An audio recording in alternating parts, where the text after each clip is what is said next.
కూటమి ప్రభుత్వంలో రైతు ఆనందంగా పండుగ జరుపుకోవడం లేదన్నారు రోజా. రైతులకు ఇచ్చిన హామీలు నెరవేరడం లేదన్నారు ఆమె. మాజీ మంత్రి విమర్శలకు మంత్రి పార్థసారథి కౌంటర్ ఇచ్చారు. రాష్ట్రంలోని రైతులందరూ ఈ ప్రభుత్వంలో సంతోషంగా ఉన్నారన్నారు. క్షేత్రస్థాయిలో జరుగుతున్న అంశాలపై అవగాహన లేకుండా మాట్లాడుతున్నారని మండిపడ్డారు.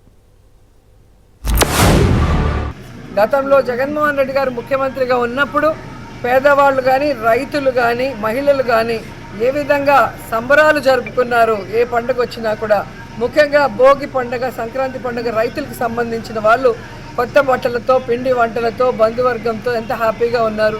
కానీ ఈరోజు కూటమి ప్రభుత్వం ఇచ్చిన ఏ వాగ్దానం కూడా నెరవేర్చకపోవటం వల్ల, ముఖ్యంగా కరెంటు ఛార్జీలు పెంచి నిత్యావసర వస్తువుల ధరలు పెంచడం వల్ల ఏ విధంగా ఇబ్బంది పడి పండుగ జరుపుకోలేని పరిస్థితి ఉందో మనం చూస్తున్నాం. నిన్న వైఎస్ఆర్ కాంగ్రెస్ పార్టీ చెబుతా ఉంది, ఈ సంక్రాంతి పండుగ కేవలం కూటమి నాయకులకే అని చెప్పేసి.